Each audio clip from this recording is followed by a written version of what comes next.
Bom dia, pessoal da 155, tudo bem com vocês? Como é que vocês estão aí na quarentena? Bom, turminha, eu dei um tempo para vocês para poderem fazer a atividade que eu dei. Foi uma atividade bem pequenininha, né? E também, como que vocês vão ter que fazer? Faz essa atividade, pode ser no caderno mesmo, ou digitada, se vocês preferirem, e manda pro e-mail, que é o e-mail do grupo de vocês, tá? E vai constar. Estão me perguntando, professora, vai ter prova? Não, não vai ter prova. As atividades eu vou juntar as notas e vou lançar como nota da prova, tá bom? A não ser que tenha que ter depois uma prova com tipo de todas as matérias que foi dada online, mas assim, com algumas questões pequenas, eu não sei, tem que ver a reprogramação na escola. No momento, eu vou trabalhar com que a escola tá dando, com o que eu tenho. Vou dar atividade que vai constar como prova, ok? Porque aí vocês ficam na dúvida, tá bom? Bom, a gente parou aí, eu comecei a conversar com vocês, falei sobre o sistema respiratório, certo? E nós entramos aí no sistema endócrino. Então a gente vai começar a falar um pouquinho do sistema endócrino e quais as principais doenças do sistema endócrino. Lógico, turminha, que o sistema endócrino tem várias doenças, tem muitas doenças, certo? Só que o que acontece? Eu vou dar doença para vocês, as principais doenças, como eu venho falando para vocês, tá? Então eu vou dar as principais doenças para vocês, tá bom?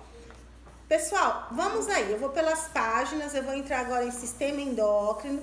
Então a gente termina o sistema respiratório. Se quem tiver a cópia do livro vai ver que não são todas as doenças que eu abordei. Eu abordei as principais doenças tratadas no setor de clínica médica, tá ok? Bom, agora no sistema endócrino, a gente vai ler um pouquinho aqui do que é o sistema endócrino, tá bom? Aí eu vou estar aqui na página 51 que eu vou postar para vocês. Então, sistema endócrino, que seria a anatomia do sistema endócrino. Vocês já tiveram, né? Sabem mais ou menos da anatomia, mas eu vou dar uma lidinha, tá? Então, o sistema endócrino é responsável pelo controle das diferentes funções metabólicas do corpo, nos aspectos metabólicos celular, como velocidade de reações químicas nas células, transporte das substâncias através de membrana celular, crescimento e secreção de substâncias. Esses controles sobre as células é feito por meio de uma substância química chamada hormônio. Então, toda a ação de hormônio dentro do meu organismo caracteriza o sistema endócrino. Então, se eu tenho uma ação de hormônio no meu rim, caracteriza o sistema endócrino. Se eu tenho uma ação de hormônio no meu pâncreas, faz parte do sistema endócrino, ok? O sistema endócrino possui inúmeras funções, estimula o crescimento e o desenvolvimento na infância, atua na hemostasia, atua no feto em desenvolvimento, coordena o sistema reprodutivo no homem e na mulher para a reprodução e transporta informações regulatórias específicas entre célula e órgão. Então, ele também faz um sistema de regulagem no organismo, tá? As glândulas são classificadas em exócrinas,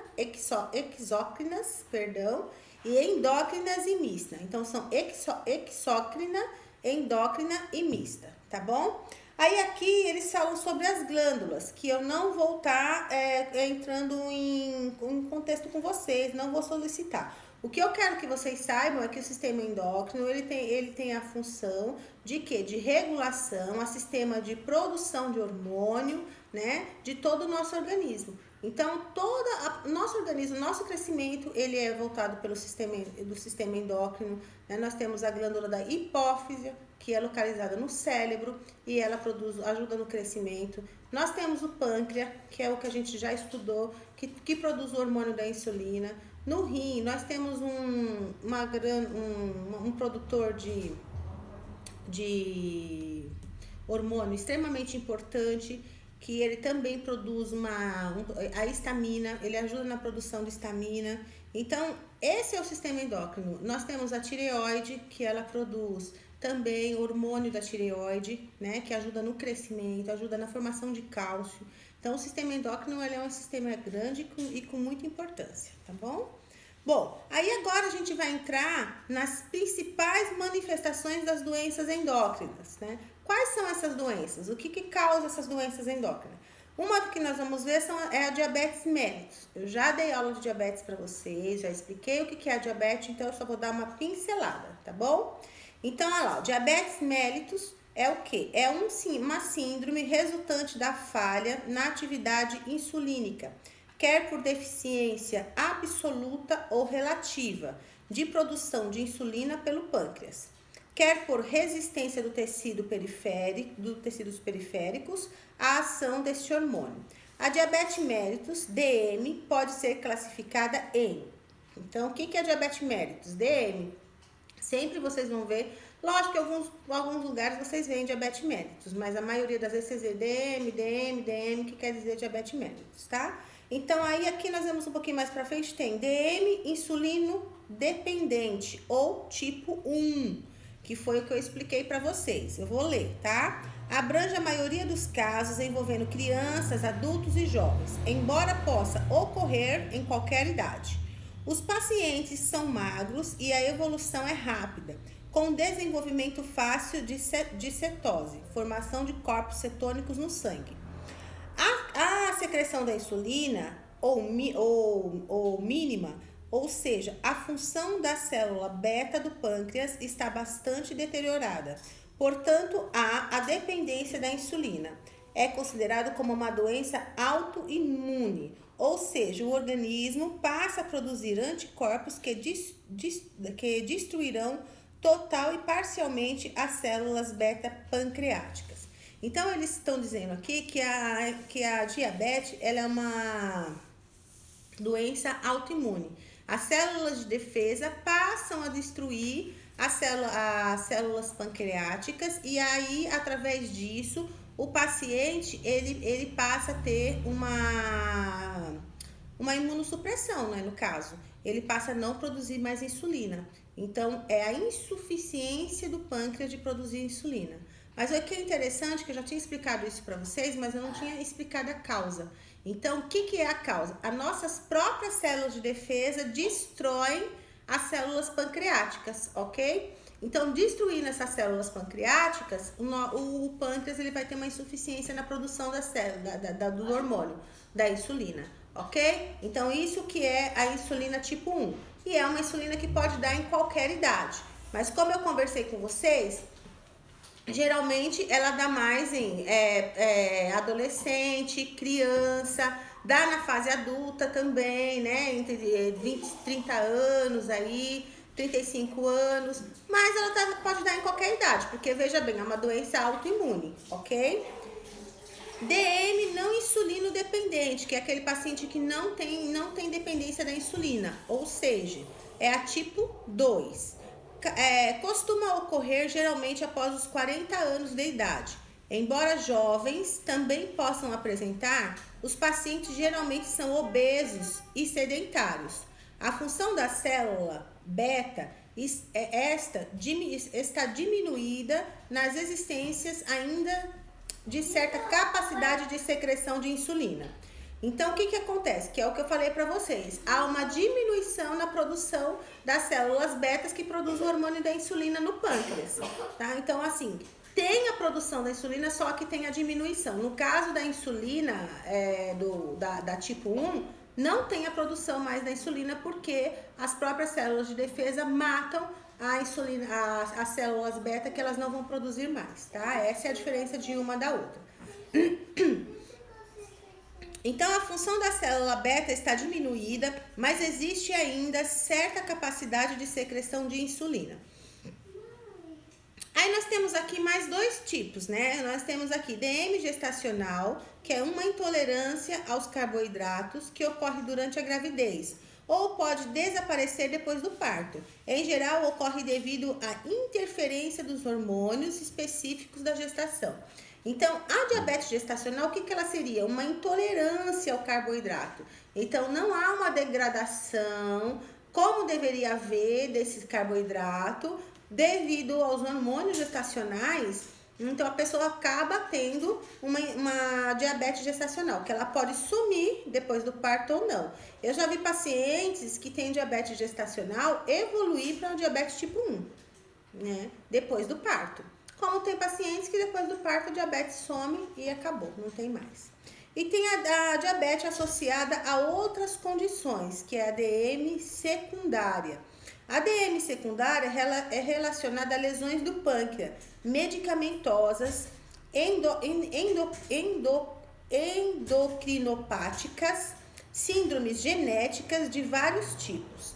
Então, a diabetes secundária ela é associada a manifestações clínicas no organismo do paciente. Então, é uma doença associada que provoca uma diabetes ou até mesmo um excesso de medicamento, pode ser uma hepatite medicamentosa, então pode ser alguma hepatopatia que o paciente tenha que pode provocar a diabetes secundária. Então, aí aqui nós vamos ver aqui na página 52 as causas. Quais são as causas? Fatores genéticos, o caráter hereditário não é para a doença de diabetes, mas sim uma predisposição ou tendência a desenvolvê-la, né? Então, seria o quê? Uma predisposição. A hereditariedade é uma predisposição a desenvolver, assim como a hipertensão também. Ou seja, se a minha mãe tem, não significa que eu vou ter, mas significa que eu tenho uma predisposição a ter. Ou se eu fizer uma dieta, se eu me manter magra, se eu tiver exercício físico, eu tenho grandes chances de bolar essa pré-hereditariedade do meu organismo, tá? Bom, aí agora a gente vai ver aqui qual que é a sintomatologia, certo? Então, a sintomatologia geral seria glicosúria, poliúria, desidratação. Vamos lá. Glicosúria. O que seria glicosúria? Eu peço para vocês pesquisarem aí o que seria glicosúria, tá? Poliúria. Nós já estudamos o que é poliúria. O que é poliúria? É o aumento evolutivo da urina, né? Então, a pessoa começa a ter um excesso de aumento da urina. Desidratação, sede intensa, polidispepsia, fome, que seria uma fome exagerada, né? Então, a pessoa tem muita vontade de comer. Ó, pessoal, glicosúria aí é açúcar na urina, tá? Então, antigamente tinha uma fitinha que a gente não fazia tanto destro, então a gente media se tinha açúcar na urina e ali ele dava parcialmente igual o resultado que dá na glicemia que a gente faz hoje capilar, tá bom? Então a gente quase não faz mais o exame de glicosúria no paciente. Já quebrei um galhinho para vocês aí, para vocês não pesquisar, né? Bom, nós temos fome exagerada, perda de peso exagerada, desânimo, cansaço, um cansaço fácil. Qualquer coisa que você for fazer, que a pessoa for fazer, ela sente cansaço. Sonolência, fraqueza, dores nas pernas, plurido e generalização. Professor, o que é plurido? Eu que tinha que perguntar, né? O que é plurido? Coceira, né? Coceira generalizada, coceira no corpo inteiro, ok?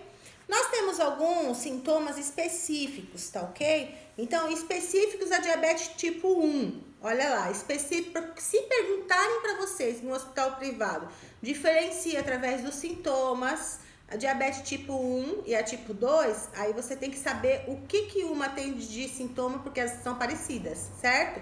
Então, diabetes tipo 1 tem perda de peso, tá?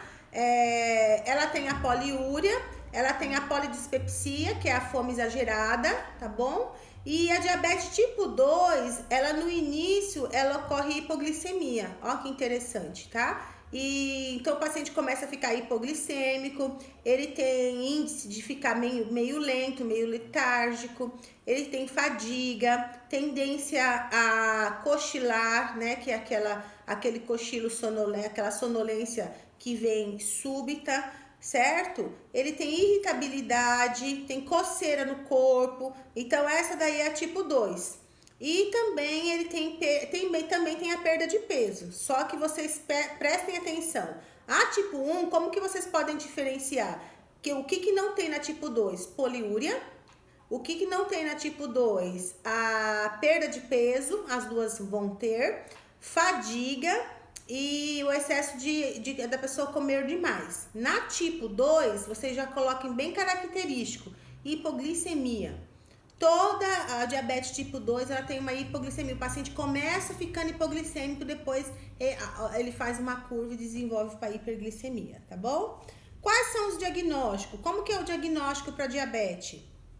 A avaliação do sintoma é feito por meio de histórico familiar, glicosúria e cetonúria, que é a glicose no corpo, né? E os cetônicos na urina, que é o que eu acabei de falar para vocês da glicosúria. Só que aí, nesse caso, a glicosúria, quando eles vão fazer, eles fazem um exame de 24 horas.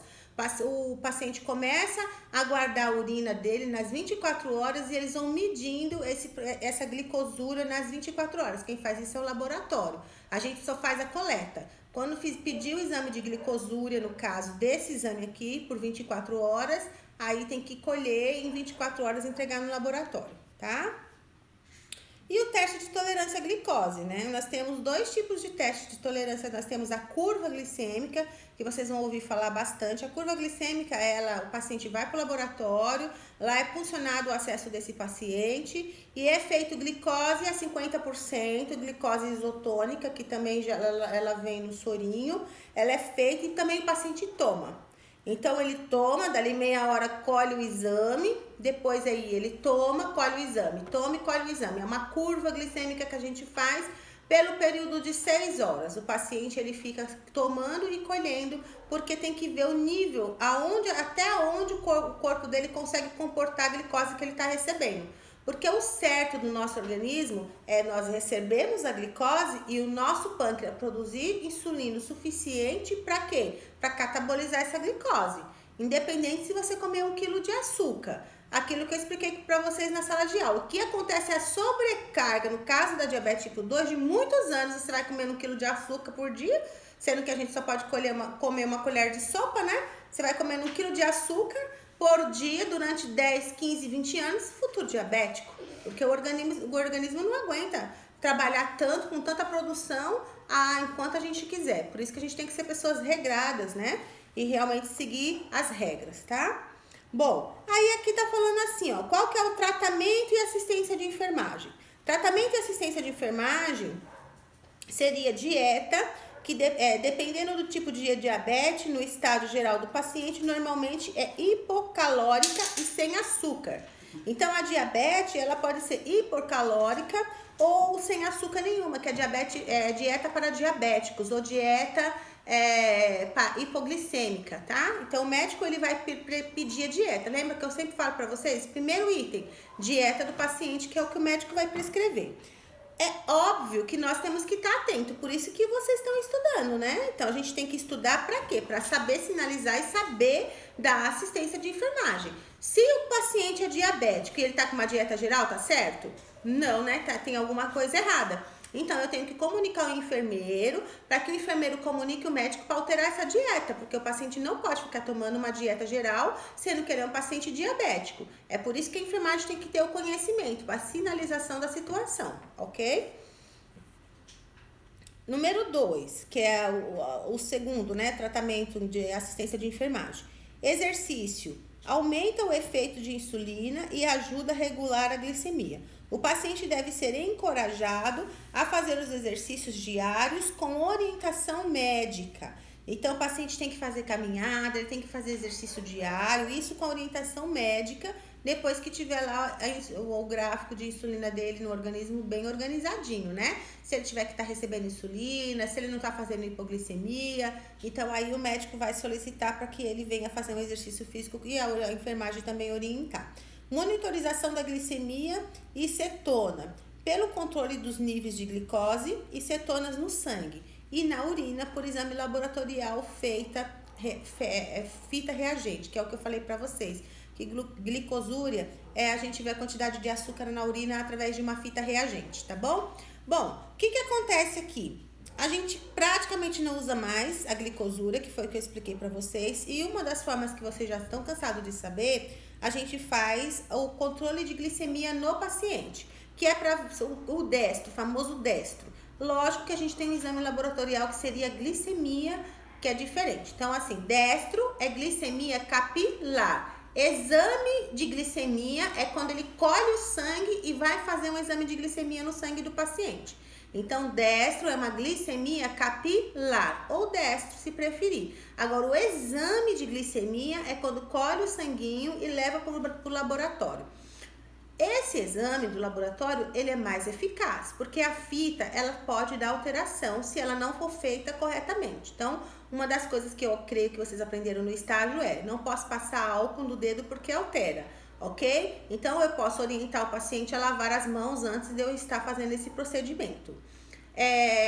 Eu tenho que ver se o aparelhinho está calibrado. E quando eu colocar a fita, eu tenho que esperar identificar a gota. Aí tá tudo prontinho para fazer. Lembrando que a gota que eu coloco na fita, ela tem que ser uma gota abundante. Tem que ser uma gota, não é uma gotícula. Quando eu ponho gotícula, o que acontece? Eu posso alterar o exame. Então, é uma gota generosa. A agulha é fininha, mas se você fizer pressionar o dedo, vai cair uma gota generosa lá dentro. Lá em cima da fita. Isso é um exame eficaz. Agora, se você vê que só saiu um pouquinho de sangue e molhou a fita, isso daí pode alterar o exame. Por isso que às vezes o médico, ele pede para que faça uma glicemia laboratorial para se certificar se o paciente estiver muito descompensado. E ele pode pedir também o exame de glicosúria, que aí no caso a gente vai colher a urina e encaminhar para o laboratório, porque a gente quase não tem mais fita na unidade, a gente não faz esse exame, só antigamente, então a gente manda para o laboratório para ele fazer, ok? Aqui vem as medicações, tá? É legal, aqui na página 53, que vocês vão ver aqui, ó, hipoglicemiantes orais. Quem são eles? Que eu já conversei com vocês, nós já fizemos vários cálculos dele. Então, eu tenho aqui, ó, diabinese, tem daonil e tem metformina que não tá aqui, que são muito usados mesmo, muito usados, vocês vão ver muito. Eu sugiro para vocês que decorem essas medicações. Grifa aí, ó, diabinese, daonil, tá? E o metformina que não tá aqui. Então, podem perguntar para vocês em prova. Quando vocês forem fazer uma prova no hospital privado, eles podem perguntar para você o que é essa medicação, tá bom? Então, você tem que saber que ela é um anti-hipoglicemiante. Nós temos aqui insulinoterapia. Atualmente, a insulina animal é modificada em laboratório, assemelhando-se bastante à insulina humana, recebendo inclusive o nome. Alguns tipos de insulina são produzidas em laboratórios por meio de técnicas de RNA, recombinante, né, com a célula bacteriana, o que resulta em novas opções no tempo de ação. A insulina pode ser aplicada como uma seringa de graduação em unidades, que vocês já viram e reviram em farmacologia, né? Que foi a seringa de insulina lá, que é por unidade. Então, 1 ml equivale a 100 unidades. Então, se eu tenho 10 unidades, equivale a 0,1 ml. Então, eu tenho certeza que vocês decoraram isso, né? Se não decorou, vai decorar, tá bom? Beleza. Então, aí agora, o que eu tenho mais aqui para vocês? Eu tenho como deve ser, olha aqui, ó. Ela deve ser armazenada em temperatura de 2 a 8 graus. Então, todo o hormônio da insulina, que é a insulina regular e a insulina NPH, que são duas formas de insulina, que eu já expliquei para vocês a ação de cada uma delas em sala de aula, ela deve ser armazenada de 2 a 8 graus. A insulina que estiver em uso pode ser conservada em temperatura ambiente no domicílio. Então, é assim, ó. Se eu pegar um frasco de insulina e eu tiver em uso na minha casa, presta atenção, porque às vezes vocês vão para estágio e vocês vêm falando para mim, eu vi que o hospital tal não mantém mais insulina na geladeira. Eu falo, não pode. Por quê? Até mesmo quando você pega na insulina, o seu dedo, ele aquece essa insulina. A sua temperatura pode aquecer essa insulina. Então, o que eles falam? No ambiente, quando uma pessoa só usa, ela vai pegar essa insulina, vai administrar e a gente entende que essa insulina fique lá por 2 horas, 4 horas ou 6 horas, que vai ser o tempo da administração dela novamente no paciente. Agora, no hospital, se a gente deixar uma insulina no ambiente, toda hora vai pegar. né? Porque não é só o seu paciente que toma insulina. Então, toda hora a pessoa vai lá pegar, alterando o quê? A temperatura dessa insulina. Então, antes da gente questionar qualquer coisa, a gente tem que ler a teoria. Lembra do que a professora sempre fala para vocês. A gente tem que ler a teoria, certificar se a gente está certo ou correto. Então, na residência, eu posso manter essa insulina em ar ambiente, no lugar fresco.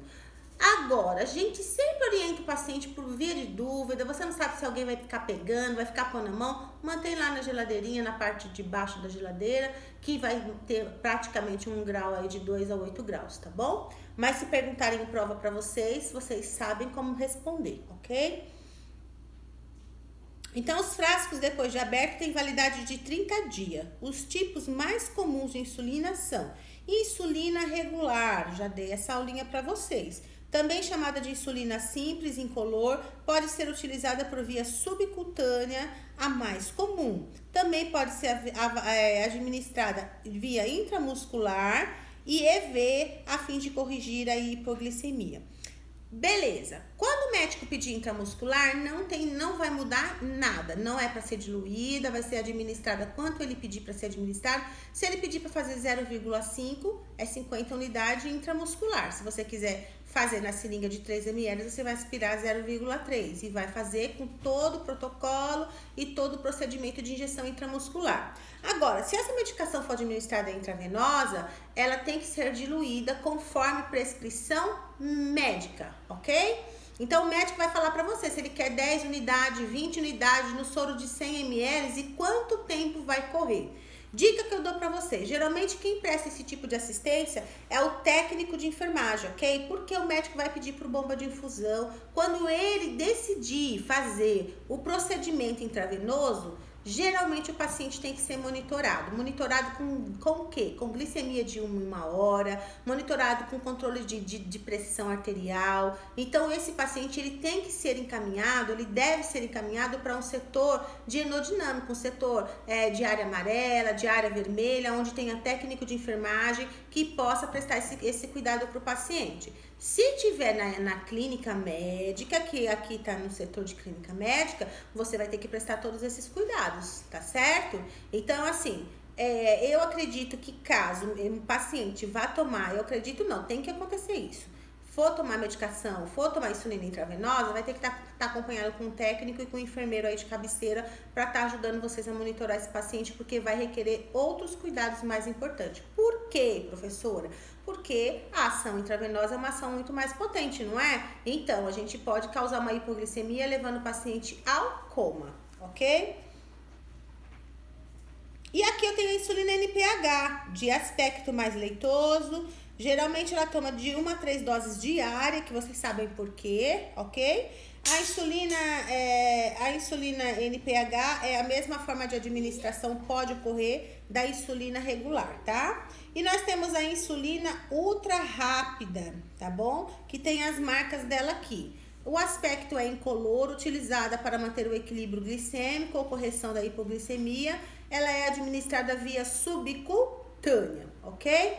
Nós temos também insulina basal. O que acontece, professora? Mas assim, a senhora falou que tinha a insulina regular e a insulina simples. A regular e a NPH, perdão. O que acontece aqui, gente? Essas outras insulinas, elas são só substituições da farmacologia, tá bom? O nome delas vão mudando, mas os cuidados são os mesmos, que é a insulina mista, que é a associação dos efeitos da insulina. Mas essas insulinas, poucamente vocês vão trabalhar com elas, tá bom? Bom, quais são os cuidados da enfermagem com a insulina? Seria rodízio dos locais de aplicação. Então, quando perguntarem para vocês quais são os cuidados de enfermagem com o paciente que está recebendo insulina, você tem que colocar lá o rodízio de locais de aplicação, que é necessário para evitar o quê? Lipodistrofia. O que é lipodistrofia? É aquele roxo que vai ficando, né? E tendo uma inflamação do quê? Da gordurinha que tem lá na hipoderme, né? Então, aí pode ter também uma infecção e a quebra dessa gordura devido à administração daquele hormônio sempre no mesmo lugar, ok? Deve ser aplicado em temperatura ambiente. A região da aplicação deve ser alterada semanalmente, ao passo que rodízio de locais de aplicação em uma mesma região deve ser rodiziado diariamente. Então, geralmente eu faço uma aplicação. Quais são os locais de aplicação subcutânea? Locais que tem gordura, que tem aumento na região da hipoderme, ok? Eu já mostrei os lugarzinhos para vocês, e aqui na folha atrás vocês têm outro bonequinho que eu vou colocar para vocês que mostra todos os locais de região de aplicação, tá bom? Então, rodiziar o local para não ficar aplicando sempre no mesmo local, sendo que a gente tem um monte de local para aplicar subcutâneo, principalmente para quem é fortinho aí, ok? Quais são as considerações agudas da diabetes? O que eu devo considerar na diabetes? O que é agudo? Agudo é o quê? Lembra que eu expliquei para vocês a diferença de agudo e crônico? Então, o paciente, quando ele tem uma diabetes, quando a diabetes desequilibra, ele vai ter um sintoma agudo, um sintoma repentino, e ali vai mostrar pra gente o que está acontecendo com ele, que é o que a gente vai estudar agora. Então, complicações agudas da diabetes, hipoglicemia, é uma complicação. Ok? Então, é consequência de um nível de glicemia no sangue baixo do normal. Qual que é o nível de glicemia que eu tenho que ter? 70 miligramas DL. Então, o meu nível de glicemia no sangue tem que ser até 70 miligramas DL.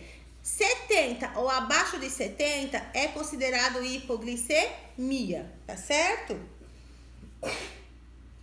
Aí aqui, o principal efeito colateral do tratamento farmacológico. Quais são as causas? Administração de qualidade excessiva de insulina ou hipoglicemiantes por via oral, ingestão de pouco alimento ou jejum absoluto. Isso pode causar também. Paciente que é diabético, ele tem que se alimentar nos horários certinhos, ou o uso excessivo da medicação, ou o uso desregular. Eu tomei agora, eu tenho que tomei 8 horas da manhã, tenho que tomar às 14 horas ou meio-dia, aí esqueço e tomo às 15 e às 2. Isso daí é associação de medicação indevida, horário inadequado de aplicação. Isso tudo pode causar uma hipoglicemia no paciente, tá? Vocês vão ver, gente, que no setor, no ambiente de clínica médica, vocês vão trabalhar muito com insulina, muito com pacientes diabéticos, com aplicação de insulina. Sendo que, geralmente, no setor de clínica médica, já é protocolo a gente fazer destro de todos os pacientes que estão internados, geralmente no período da manhã. Por quê, professora? Eu queria estar na sala para perguntar para vocês. A gente acabou de ver o que? Diabetes associada. Então, tem algumas patologias que causam diabetes. Então, eu tenho que verificar se esse paciente ele internou, não é um paciente diabético, mas a patologia ou às vezes até a medicação que também tem pode alterar o nível de glicemia no paciente. Por isso que nós temos uma rotina, isso é conforme o protocolo da instituição, mas vocês vão observar que todas as clínicas médicas que vocês vão, vocês acabam sempre passando aí, fazendo glicemia de todos, e depois passa a fazer de horário dos pacientes que são com diagnóstico de diabetes, ok?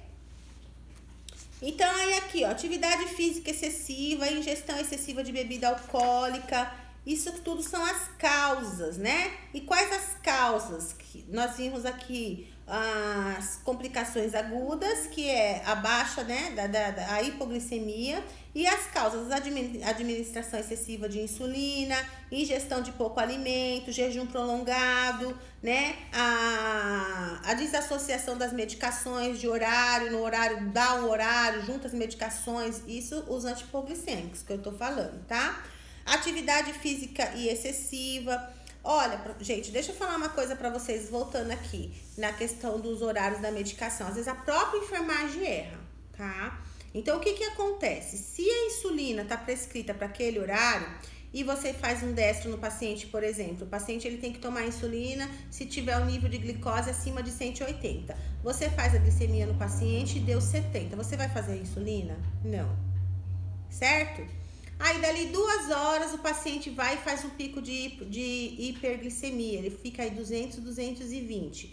Aí, você vai e faz e checa naquele horário lá que você fez, que você ia fazer. Você fala, só 2 horas de diferença, que é muito, tem que fazer medicação no horário.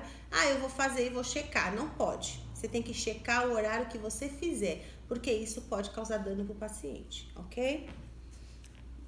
Beleza, e aqui para terminar, a ingesta de bebidas alcoólicas também pode piorar o caso da insulina ou da diabetes ou provocar diabetes, tá bom? Quais são os sintomas? Sensação de fome, visão turva e diplopia, que é aquele quando você enxerga dois, sonolência, cefaleia, palidez, calafrios, tremores, taquicardia, taquipneia, anamnésias, mudanças de personalidade, confusões e incontinência, até morte, tá? Incontinência é quando fica urinando bem pouquinho toda hora. Isso é incontinência. Bom, pessoal, o que acontece aqui? Eu li direto. Eu li aqui sintomatologia e já li a sintomatologia graves também, que são sequelas neurológicas, agitação. Isso aqui tudo são sintomas da diabetes, tá? Eu vou ler de novo, ó. Sintomatologia da diabetes. O que a pessoa sente? Sensação de fome, visão dupla, diplopia, que é quando você vê dois, sonolência, cefaleia, palidez, calafrios, tremores, taquicardia, taquipneia, taquicardia, coração acelerado, taquipneia, respiração acelerada, tá bom? Mudança de personalidade, convulsões, inconsciência e morte, tá bom? Eu recebi, gente, uma vez no pronto-socorro, uma paciente que ela ria muito. Ela não parava de dar risada. Ela ria, a gente escutava o sorriso dela à distância. E aí eu tava lá na classificação de risco, a irmã chegou com ela na cadeira de roda e ela rindo de dar gargalhada, a irmã falou assim, ó, ela é diabética e ela fica assim, ela fica rindo muito, significa que a diabetes dela tá alta. E eu, né, eu nunca tinha visto aquilo, eu falei assim, bom, vamos fazer uma glicemia pra ver. Quando eu fiz a glicemia, deu 550 o destro dela. E aí ela já entrou para caráter de emergência para a unidade de setor amarelo do pronto-socorro. E deu muito trabalho para baixar a glicemia dela, porque até então foi aumentando. A gente teve que chamar laboratório, colher, veio 600, 650 e ela ficou em tipo, mais ou menos assim, 1 hora dando risada. Mas era risada, risada, risada, risada, risada. Isso aqui, ó, entra em alteração neurológica. Alteração neurológica. E realmente era. Então, aquelas gargalhadas, quando ela começou a melhorar a glicose, que ela começou a baixar aquela glicose, aí ela começou a chorar, mas chorar pela situação que ela estava vivendo, porque ela não conseguia controlar a risada, tá bom? Que é uma alteração neurológica que ela teve, bem comum, que eu nunca tinha acompanhado, tá bom? Beleza, e agora nós vamos para o tratamento e assistência de enfermagem. Qual que é o tratamento para pacientes diabéticos?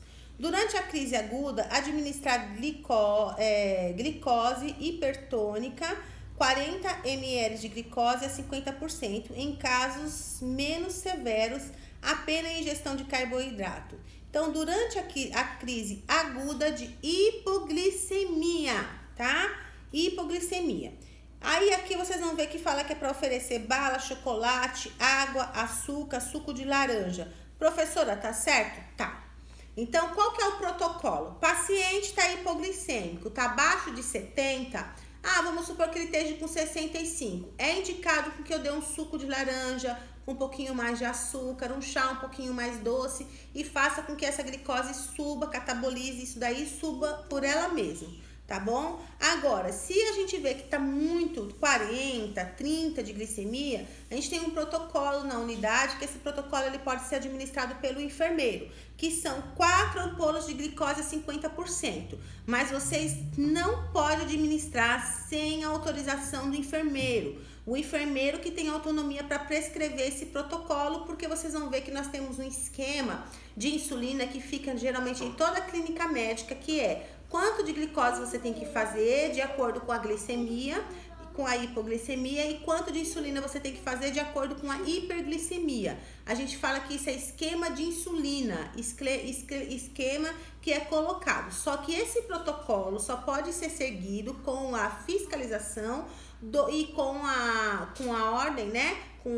com falar, né, que eu perdi agora, do enfermeiro. Então, o enfermeiro, quando vocês forem ter um procedimento desse, o enfermeiro tem que estar do lado de vocês e ele tem que autorizar vocês a fazer, tá bom?